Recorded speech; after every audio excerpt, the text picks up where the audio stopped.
Hello and welcome to the Reviews Brothers. I really like 3D platform games. Now there's quite a few types out there, with some being more action focused and others being more of a collectathon, but either way they're usually pretty good fun and offer large colourful worlds to explore. So I thought I'd take a look at some more 3D platform games out there, some of which were suggested by you guys after my previous video on the same topic.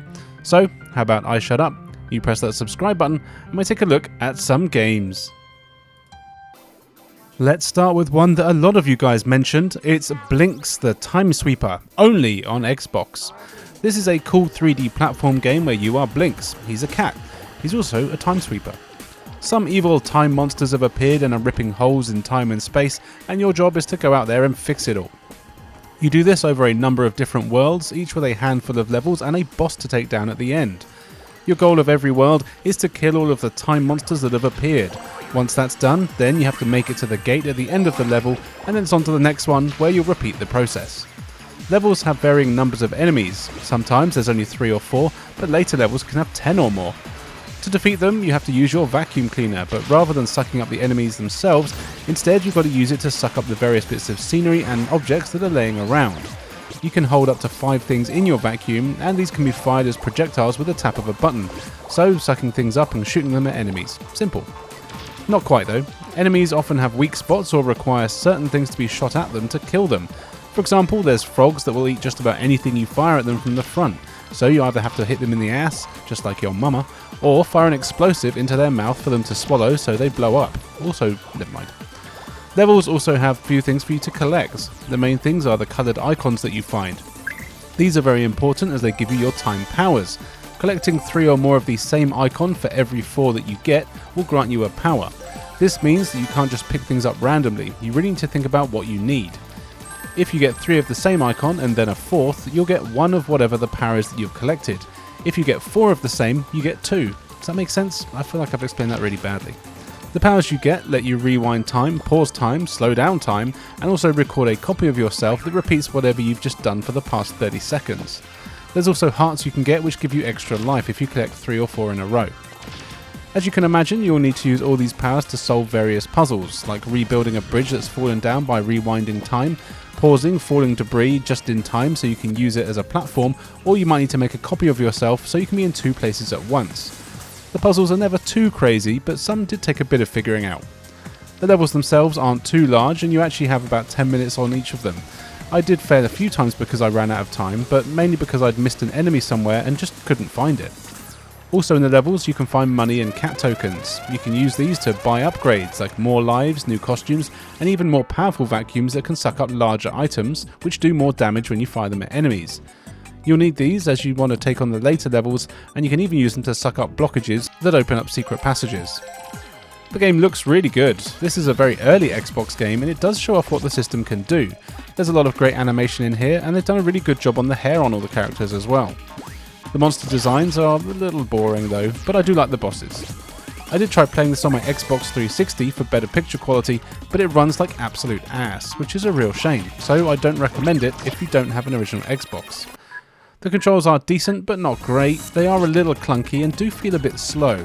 I did find that I died a lot because it wasn't as responsive as I'd like, and also the camera doesn't really help, often moving all over the place when you don't want it to, so it hides some of the monsters. But still, this is a really fun game that has some great ideas. I'd also have the sequel, but haven't gotten around to playing it yet, mainly because I've heard it's a bit crap. But still, I'll try it at some point when I finish this one.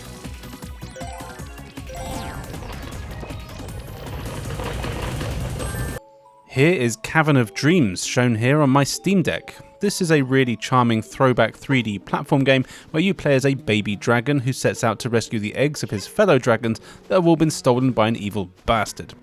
Of course, they've been hidden across a number of worlds that you'll need to explore, and you want to get them back as quickly as you can.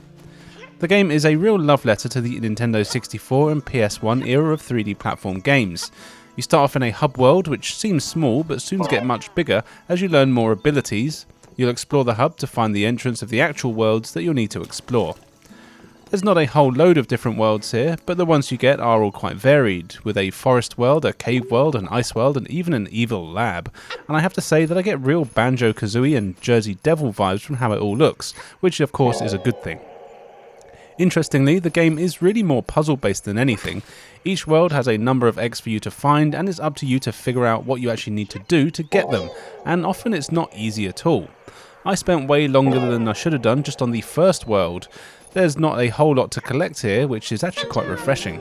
You mainly just need to worry about the eggs, as well as picking up as many of the mushrooms as you can find. Finn, the dragon that you play as, has a few abilities to help you getting around. He can of course run and jump, though I have to say his jump is kinda crap and I never really got used to how it worked. He can also roll into a ball for some reason, and that lets you go faster and even get some air off the conveniently placed ramps. As you rescue the eggs, you're taught new abilities like being able to glide and butt drop. Well, it's not actually a butt drop as you use the horn on your head, but it's the same principle. Basically, as you progress, you earn more of your adult dragon characteristics. You'll also need to go back to earlier levels with new abilities to reach some of the eggs that you couldn't before, and it's always fun to go back with new stuff. There's locked doors all over the hub world. These have heart numbers on them. To get through these doors, you have to hatch the eggs that you've rescued and then feed them a certain number of mushrooms. That's why they're so important. Then you'll be given the hearts and can get through the doors. There are bad guys in the game, but not many, and really they're more of an obstacle than anything. A lot of them don't even kill you and you can't kill them. Instead, they just kind of knock you miles back or stun you for a while. Often this does mean that you might fall into lava or down a bottomless pit, which will actually kill you. But you do have unlimited lives, so it's not really a problem. I do really like the look of the game here. It absolutely nails the old 32 and 64-bit graphics style. The levels all look great and the characters are actually interesting. I will say that the controls are quite cumbersome and take a bit of getting used to.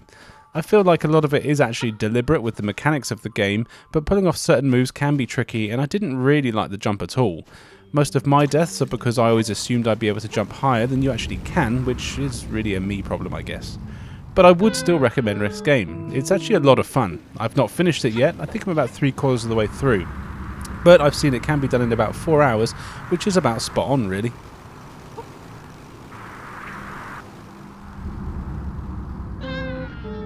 Is Conker's Bad Fur Day. This is an incredible platform game where you play as Conker the squirrel. He's at the pub getting pissed with his mates who are on their way to war. You stumble home drunk only to find your girlfriend is gone, and what's more, the king of the land's table is broken and the only way to fix it is to have a squirrel replace the broken leg, which means there's plenty of minions out looking for a squirrel. Thankfully, most of them don't know what they look like. So yeah, the story is mad and pretty stupid, and things go from strange to even stranger as you play, and it's bloody brilliant. This isn't quite like most 3D platforms you've played though. While you do need to collect money as you play to progress, and you usually get money by completing tasks for the dozens of strange and wacky characters that you'll meet, you don't need to collect hundreds of other things, and this game is a lot more linear and a more story-driven affair, and I think it plays better for it. Oh, and also, it's not for kids. In case you didn't know, this game has swearing, violence and sex in it. It's bloody hilarious. As you explore the massive open world, you can pretty much go where you like, but to progress the story you will need to follow a pretty set path, though you do get to visit a ton of locations, from farmlands populated by horny bees that just want to screw, there's inbred mice, giant mountains made of literal shit with scouser dung beetles and opera singing sentient pile of shite, to zombie-filled mansions, the beaches of Normandy during a war, a caveman nightclub, and a hell of a lot more wacky places as well. The variety is mad, and the way the story very loosely puts it all together is very funny. If you like bizarre, oddball, crude humour, then you'll have a blast with this one. Conker himself is good to control with the usual array of 3D platform game moves, but the game has a context-sensitive mechanic, where throughout the game you will find a pad with a massive letter B on it. Walk over to it and you'll get a light bulb over your head. Hit the B button and the game will give you exactly what you need at that precise moment in time. This could be a flamethrower, some toilet paper, a shotgun, gas mask, or maybe just some tablets to get rid of a hangover. So basically, you always have the items and abilities you need for the situation that you're in. It works well, and you never really question it. There are enemies in the game, though this really isn't the main focus, especially in the early stages. Most enemies can't be defeated, only stunned, which is done by whacking them with a frying pan, by the way. Most of the time, they're just there to be avoided. But later in the game you will meet zombies, evil teddies, and you will get some suitable firepower to take them down when you need it. It can take a while to get used to some of this, as the controls will change often, depending on the situation that you're in, but it is intuitive and it all makes sense. But this is a game where the real hook is the story. Almost everything here is referencing movies or pop culture of the time, with parodies of things like Jaws, Alien, The Godfather, The Matrix, and loads of other films, and you'll always want to see what's coming up next. Couple that with some of the best graphics on the system, which have incredible animation, proper lip syncing, some really cool lighting, and it's all fully voiced, and it's all without the aid of the expansion pack. It really is impressive. Something that doesn't really get a mention though is the multiplayer. There's a ton of game modes here, with the standard death matches, hoverboard racing, a heist mode, and the one that me and my mates played a lot of, Beach, where 2 of you are evil teddies and the other 2 are squirrel survivors, and you've got to try and get up your beach while the teddies are trying to stop you from sniper positions. It's so much fun and you should really give it a try. If you want a genuinely funny game with some crude humour and excellent gameplay, look no further than here.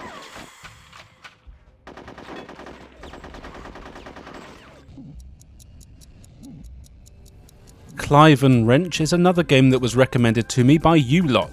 I'd never heard of it, and happened to be on sale not too long after, so I gave it a go. Clive and Wrench are a monkey and rabbit combo, and yes, this game is heavily Banjo inspired. Your mate Nancy has made a time machine, which means shenanigans ensue, and you have to stop the evil Dr. Nautilus who has stolen the blueprints. But of course, you have to travel through time, which I like as it lets you visit all sorts of cool places. You get 11 worlds to play through here, and they each are packed with hundreds of things for you to collect. The main things you need are the time stones. There's 10 of these on every level. You need a certain number of these in order for the next level to open up. There's also stopwatches you can find. There's a few hundred on each stage, and you need a certain number of these in order for the world's boss to become accessible. In true 3D platform game, you have access to a few moves that you'll use to get around. You can run and jump, and have a very high jump that you can do as well. You have your monkey mate, and he's used as your weapon. You can whack enemies with him to defeat them. He can also be used as a propeller to glide long distances by swinging him around your head, which is kind of funny and actually very handy. That's all about the moves that you get, but it's enough. It's not too many. And you get to explore a giant kitchen, not sure what that has to do with time travel, but oh well, as well as worlds based on Egypt, some swamps, 1940s Chicago, horror houses, even dinosaur era times. And I've got to say, I really like the variety in the levels. Thankfully, the gameplay is also fun, but definitely not the best out there. Most of the time in levels, you'll be trying to complete various tasks in order to get the time stones. The stones can sometimes be found out in the open or in hard to reach areas, but you'll also meet a number of NPCs who will give you various tasks like killing things or collecting other things, and these are never groundbreaking ideas, but they're fun to do.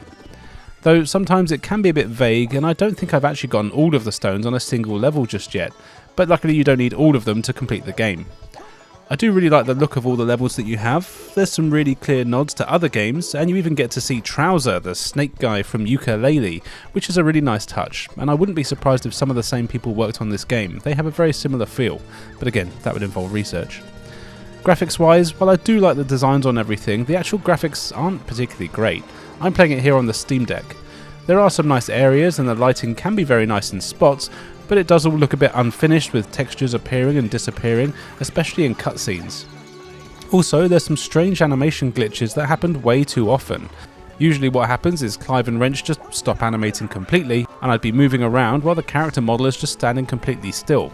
It happened quite a lot after jumping onto slightly uneven surfaces. It does usually only last a few seconds at a time, but just feels and looks a bit sloppy. My other gripe with the game is the combat. It's very simple, just the press of a single button, but the hit detection is pretty terrible, and you almost always take damage every time you hit someone. I just started avoiding enemies in the end. Now, despite the fact that I actually did quite enjoy playing this game, I would find it hard to recommend. It is worth playing if you're a fan of the old style 3D platform games and you can find it for cheap, but be aware that it's definitely not the best one out there.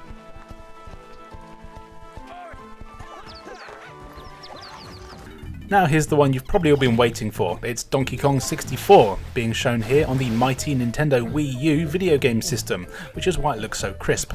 Of course, it was originally released for the Nintendo 64, in case you couldn't figure that part out.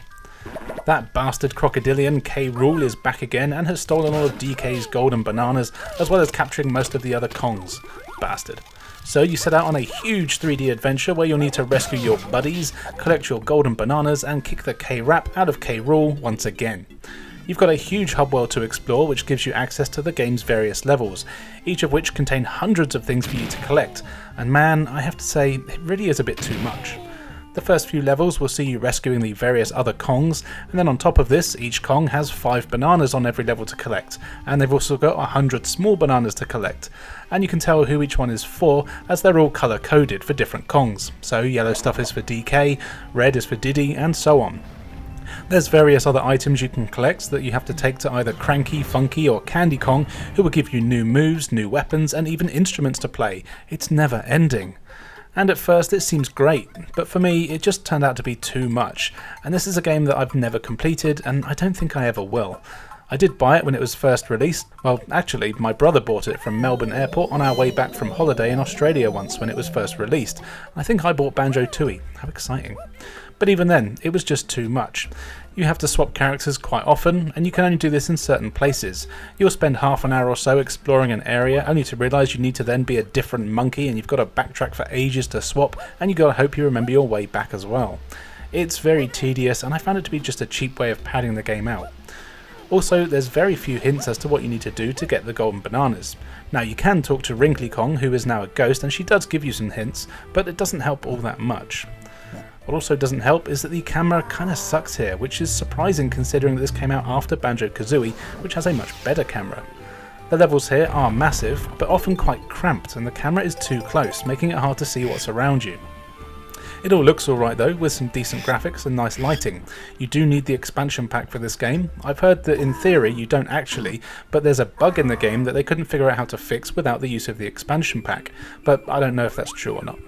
It's a shame because this is a game that I really want to like. I would like a remake that fixed some of the tedious gameplay and maybe made the levels smaller, which sounds like an odd thing to say. I know this game has its fans, but I do also know there's lots of people that feel like me.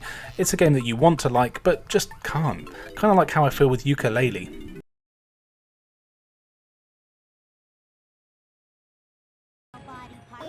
Over to the mighty PlayStation 5 now. That's right, I've now got a PS5. For Spongebob Squarepants Battle for Bikini Bottom Rehydrated. This is a cool 3D platform game where that evil bastard Plankton has unleashed a bunch of evil robots into Bikini Bottom that are causing all sorts of trouble. That means it's up to Spongebob, Patrick and Sandy to go around collecting golden spatulas of course, and fighting all the robots to stop this nonsense. The story doesn't make a whole lot of sense, but that doesn't matter. All you really need to know is that this is an old school style 3D platform game where you just need to explore some large colourful levels and collect everything you can. The more you collect means the more levels you can open up and collect even more. There's a good amount of levels in here as well, and they're all fairly large with several areas within each one, and there's 10 spatulas on each stage for you to find as well. This is done through a variety of tasks. Some spatulas are just out in the open for you to collect, though normally in out of reach places. Some are given to you by other characters after you complete tasks for them. These are the usual things of either destroying enemies, doing fetch quests and that sort of thing. And you also get some for the more crazy tasks, like bungee jumping with your underwear. It's all good though, and really reminds me of how much I enjoy these old style 3D platform games. Having 3 characters to control is great as well. You do have to play through the story to unlock the other 2 as you go, and they each have their own abilities. Spongebob can attack with a bubble blower spin attack, and can do a butt drop thing, as well as turn into a ball with a power up, as well as headbutt things above him. Patrick can pick up certain objects and throw them to destroy things or kill enemies. He can also use ice blocks to freeze the underwater water. And Sandy has her lasso, which she can use to grab things from a distance and even glide long distances in the air with it to reach the places no one else can. You'll find boss stops in the levels, which are what let you switch between the characters, though you don't actually get to choose who to play as. It's only ever Spongebob and then one of the other 2, but who you get to play as depends on the level that you're on, which I guess makes sense as the levels are built around their abilities. There's plenty of enemies here, and they're basically all robots. There's a good variety, and some of them can be a pain in the ass. Defeating enemies makes them drop tokens, and there's a ton of tokens in the levels as well, thousands in fact. These can be used at various points in the game to unlock doors or new areas, as well as being used as money to buy a few golden spatulas along the way. I really like the graphics here, they're super bright and colourful and the animation is just fantastic. It's really smooth and there's lots of expressions on the characters. It's hard not to love Patrick's stupid face as he runs around with a big grin. The controls are very responsive as well, and other than the bungee sections, which are a bit annoying, there's not much to complain about. The camera can be crap at times, feeling a bit slow, and it will get caught on scenery as well. But really, these are mostly small complaints, and I'm having a lot of fun while playing this game. I never played the original version, so can't say how it compares, but this is a lot of fun and one that I'll be going back to finish. Here's another one that quite a lot of people suggested. It's Kidz 64, another Nintendo 64 throwback, and it's a lot of fun. You play as Sev, not sure how you say that one. He's a goat boy that has lots of strange dreams. This game sees you taking control of Sev in one of his most diabolical dreams, where all of his corn has gone missing. You're stuck in the dream, so you need to explore the strange dream world and find your way out. It's a bit of a collectathon, but thankfully you're not collecting hundreds of different things. Instead, it's basically hundreds of the same thing. These little red cubes that give you XP. You need the XP to level up, as certain doors can only be opened when you're a certain level. You have a pretty small moveset compared to a lot of characters in games like this. You can run and jump and have a bot drop move, as well as a jumping attack that's like a corkscrew thing. It's pretty good. You can also punch enemies when you need to defeat them. But the main thing here is your kind of parkour. There is a massive focus on wall jumping here, and it's actually done incredibly well. You can cling to walls and jump off them in most directions, and the world really rewards exploring using this technique. In fact, you won't get very far without it, so get used to it. You can't double jump, but that's alright. The large levels here aren't particularly plentiful, but they are divided into clear sections, each of which do the usual 3D platform thing of having enemies to fight, characters to meet who will give you tasks to complete, and items to collect. Much like Cavern of Dreams that we looked at earlier, the real focus here is on the puzzle platforming. You often know what you need to do or where you need to go, but actually figuring out how to get there is never simple.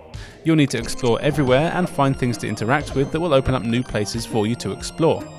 And I really did get stumped quite often here. A lot of areas just seeing me running around like a headless chicken, not knowing what I was meant to be doing, but then I would spot an area I hadn't reached or a ledge that I'd missed that I can grab onto, and it would open up a whole load of new places. It was actually very rewarding. As mentioned, you'll be given multiple tasks from other characters. These are the usual things of finding items for them, or maybe killing some enemies, completing some tasks. Usually it gets you XP. The doors the XP opens are to new areas, or sometimes just small rooms that have an item that you might need. I never really knew what to expect, but in a good way. There is very little hand holding here, though you can talk to your sister and she'll give you a hint as to what you might need to do next. It all looks good, another game that acts like it's from the N64, and I do really like the designs on things, and everything always just was a little surreal, which I always appreciate. The controls are also very good, and I never really had any problems with the camera either. This is just a very well made game that offers plenty of twists on the familiar formula. It's also a very cheap game. I'm playing it on the Steam Deck here, and it's definitely one that I recommend, so make sure you check it out.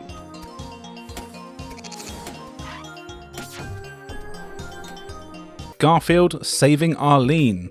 Garfield's lady friend Arlene has been caught and taken to the pound, so you and Odie set off to rescue her. A nice simple story. This is a pretty linear 3D platform game. Of course, you control Garfield as you explore various exciting locations like the streets, sewers, warehouses, docks, and so on, until you find your feline friend. Each area in the game is a mini obstacle course with simple puzzles in there, usually ones that involve pressing switches, but the main mechanic here is all built around food. Littered around the game you'll find ingredients, and as you progress you'll learn new recipes. These are basically used for abilities. Your abilities let you do things like kick Odie, which is used to get him across gaps so he can land on switches to open doors. You can also throw a bone for Odie to chase. This will defeat any enemies that are between Odie and the bone, and also you can cross water with it as you can ride on his back. You can also do things like make cheesecake that makes you inflate so you can float across large gaps like the fat cat you are. You don't really have to worry about running out of ingredients, even though technically you can, as there are plenty in each level and they do respawn every few seconds. There are enemies in here, mostly dogs. A lot of these you can just kick to stun them for a while, though other ones are tougher and you'll want to use your abilities or Odie to get rid of them. Something the game does that is pretty cool is split into different panels. It's like a comic. These panels show you different angles of the stage that you're on, usually letting you know where your objective is or where a button you need to press is or something along those lines. It can mess with the frame rate a bit, but overall I thought it was a nice little touch. Controlling Garfield is easy, and this is another game I found fun to play. I did have a look and I saw that all the Garfield games on PS2 got awful reviews, but honestly I really don't see why. The graphics here are excellent, and yeah, granted they are being upscaled on my Steam Deck, but the designs are good and it's just nice and bright and colourful. You get 9 levels in total, and none are too large or challenging, and you can collect Pookie Bears to get extra lives. And if you have a spare lasagna recipe, you can use this to replenish your health. The game will only take about 3 hours or so to get through, and honestly, I'd say it's actually worth trying out for yourself.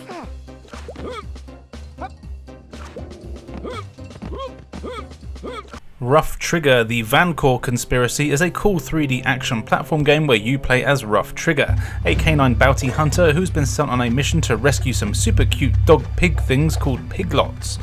They are friendly and almost indestructible, and a shipment of them has crash landed on a dodgy planet. If bad gits get their hand on them, then who knows what they'll be able to do, because people can't have nice things.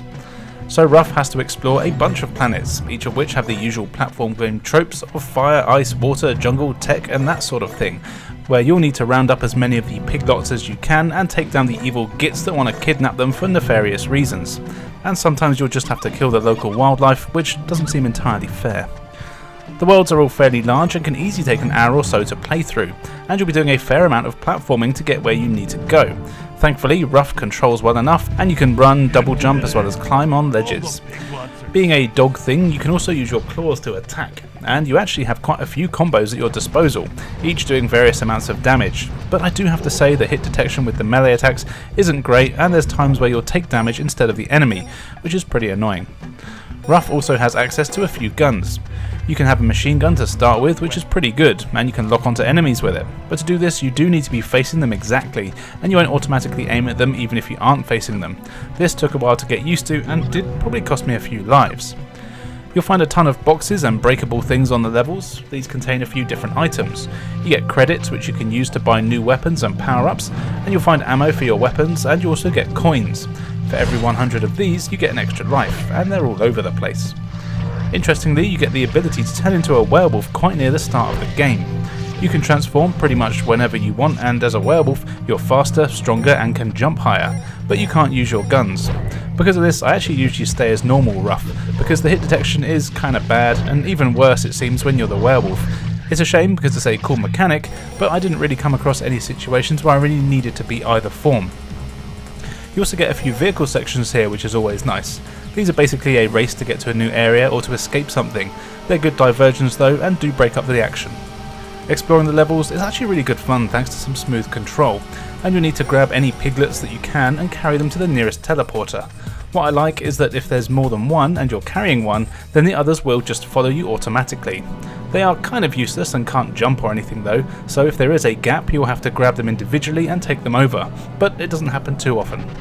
If you do manage to drop one in lava or it gets somewhere it shouldn't do, it does just teleport back to its starting position, which are also never too far away. There's often puzzles involved with saving them as well, be it platform puzzles or pulling switches to open gates and so on, but it's what you'd expect in a 3D puzzle game. I really like the graphics here, there's a lot of colour, and it's one of those games that looks like it's trying to get a spin-off TV show. Overall, it's a pretty fun platform game that's another one that I never hear about. I'm pretty sure it's been featured on my beloved GameSack at some point, but other than that, I haven't seen it anywhere. But it is worth playing if you like games like Ratchet & Clank or Jak and Daxter. It's not quite up to those standards, but still good fun.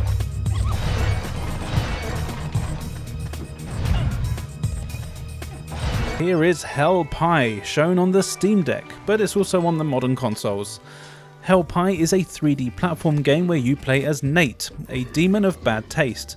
You're just doing your everyday mundane demon duties when you happen to be in the wrong place at the wrong time, when everyone finds out that Satan is waiting for his favourite pie to be made so he can have some lunch.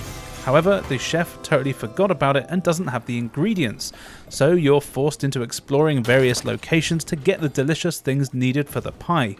Of course, as it's Satan, he doesn't want a nice chicken and leek. Instead, you'll be hunting for rotten eggs, piles of sick, drugs, used tampons, and more juicy, delicious things. This is not a game that takes itself seriously, and is also a game not for those that are easily offended or grossed out. In terms of how it plays, if you're familiar with 3D platformers, you'll feel at home. You've got a hub world to explore which has various rooms and items in it. Eventually you'll have collected enough of the stuff there that you're asked to collect, at which point other levels will open up which contain even more things to collect. Get enough of these things and even more levels open up until you've collected all the collectibles. It's a classic formula and I really like it. It's the worlds and characters that really steal the show here though. Most of the levels are designed roughly around things to do with hell, and more specifically the 7 deadly sins, which means there's themes around gluttony, greed, lust, envy, wrath, pride, sloth and lust, which again means this is for mature audiences. There's a lot of violence, swearing and nudity here, but it's all cartoony and mostly played for laughs. The levels are all quite large and everything is surprisingly bright and colourful, but getting around them is really good fun. Nate can run, jump, climb and attack pretty well, but you also get more and more abilities as the game goes on. You get a little angel helper buddy and he's chained to you, so you can use him to hit enemies as well as using him like a Spider-Man style swing. You start off being able to swing once, but you can soon learn to swing 3 or 4 times, really letting you travel large distances quite easily. In the levels you can also collect baby unicorns. You use these as sacrifices at certain statues to learn new abilities, specifically horn abilities. There's one that is basically a radar pointing out areas of interest, there's horns that give you speed boosts, ones that give you a devastating charge attack, and so on. You also collect little purple orbs. These are basically currency and used for buying new costumes, a lot of which are references to movies or other video games, including one of Conker from Conker's Bad Fur Day, which I really do think must have been a big influence on this game. I reckon you could probably make a few small tweaks and it would easily be a sequel to Conker. There's also plenty of enemies to fight here, and these range from evil insects to strange hippies and even literal lumps of shit. It's gross, but funny gross, and I'm basically a child, so I really find this game kind of funny. You even get bosses, although it is quite easy, but it is fun to play and fight them. You get unlimited lives here, and if you do die, you're just taken back to the nearest checkpoint. And the game is fairly generous with them as well, which is nice. I never got frustrated at how far back I had to go in the game. It all looks decent. While not the best looking platform game out there, it really does have a great style, and the designs of everything are really good. I really did enjoy seeing the new levels and what was coming up next, and the crazy characters that you meet along the way. This is another one that I got cheap in a sale, so I just got it for a couple of quid, and I'm really glad I did. In fact, I have to thank GreyMars1097 who left a comment on last year's video suggesting that I check it out. Well, I did, and it's great, so thank you, and sorry it's taken so long for me to get to the game. Here is Demon Turf. You play as Beebs, a demon girl in the demon world. In the demon world, there's lots of demons, and they all live on their own turf, kind of like gangs. For some reason, the Demon King who rules them all is being a dick and invading Beebs' dreams. You get fed up with this, so decide to fight back. But to get to the Demon King, you need to steal batteries to power the bridge to his house, and these batteries are in all of the other demons' turf, of course. So basically, you explore a whole load of levels, each of which has one battery in it, finding enough, and then you'll kick the king in the knackers to stop him from being a twat. What's cool is that the game really does have an emphasis on the platforming. The levels here are all relatively short and can be beaten in a few minutes. In fact, there's actually a bit of an emphasis on time trials here. There's not hundreds of things for you to worry about collecting. In fact, each level has 3 optional cakes for you to find and 1 battery, and the battery is always at the end of the level right by the exit gate. And that's it. So it is all about exploring and just figuring out how to get to the exit. You will need 77 batteries to get to the final boss, which means there's more than 70 levels to play through. Each world has a hub world that connects the entrance to the levels in that world, and there's also a hub world that takes you to these other hub worlds. I do have to say, there were a few too many hubs than you need, I thought, and I actually had trouble finding some of the regular levels I needed to complete. Beebs has a nice array of moves though, running and jumping of course, but can also do a spin attack that hurts enemies, as well as letting you glide for a while. You can also do a triple jump that lets you go really far, though it can be tough to pull off consistently. You can also wall jump and turn into a little octopus and swim. It's really cute. The controls here are actually pretty solid once you learn them. There are enemies in the levels, though they are rarely much of a threat. You actually can't kill them with your spin attack or even your projectile punch move that you have. Instead, you either have to just go past them, or if they do have to die, and they do sometimes have to die, you just have to push them into hazards like spikes or lava to get rid of them completely. One interesting mechanic in the game is that you can place your own checkpoints in the levels. You've got a maximum of 4 that you can put down, and you're often given indications of where the best places to put them are, but you can ignore these if you want to and just shove them wherever you want. You can then teleport between the flags you've put down as much and as often as you want to get around the stage. This is a really cool idea and comes in very handy. I really like the graphics here. It's a cel shaded game and your character seems to be a sprite rather than a 3D model. It gives the game a really unique look. I still haven't managed to get off the first world, even though I've been playing for nearly 2 hours, so the game is quite long, but the stages here are all very nice looking and I'm looking forward to seeing what the other crazy worlds are. I don't have a lot to complain about here, though one thing is definitely the camera. It is fine for the most part, but it does always seem way too close, and I often felt a bit claustrophobic. It would have been nice to be able to move it back a bit more and get a better view of what was around. As you play, you can also unlock new hair and clothes, etc. if you're into that. You'll need to find the cakes and complete minigames in the hub world to do this, and it adds a nice bit of replay value. Overall, I really enjoy this one. It's got a cool style and it's a simple game to pick up and play. I've never heard anyone talk about it, but I would definitely recommend giving it a go.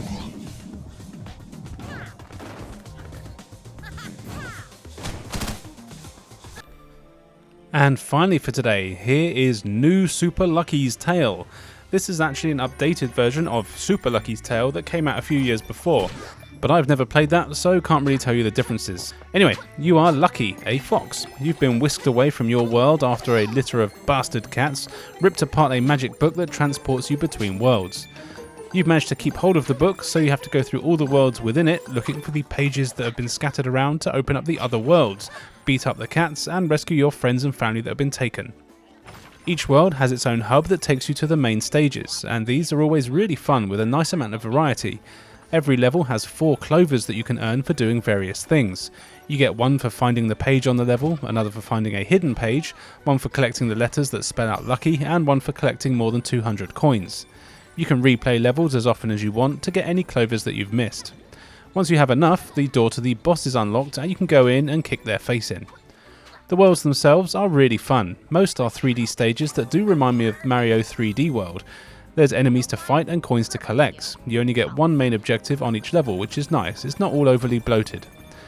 Your objective usually has a puzzle element to it, like needing to activate a machine, rescue characters, find other characters, or sometimes just get to the end. There's also puzzle stages that are dedicated puzzles. These are essentially block moving ones.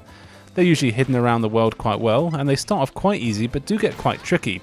You also get maze levels which see you in a ball and you've got to tilt the ground in order to collect the coins. You even get 2D levels where you can only move left or right. These are very fun, and some of them are actually auto-scrollers where timing is everything.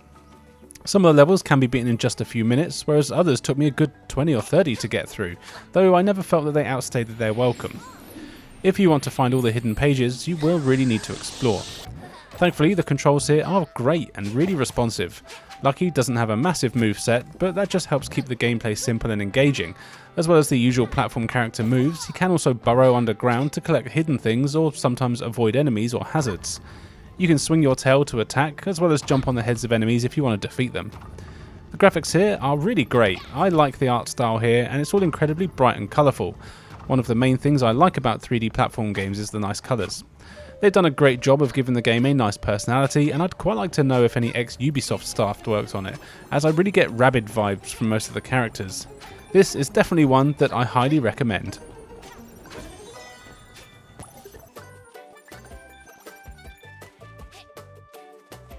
So there you go, a bunch more 3D platform games. What are some of your favourites? There's still so many out there that I haven't covered, so please let me know what you'd like to see if I do another instalment of this one in the comments below.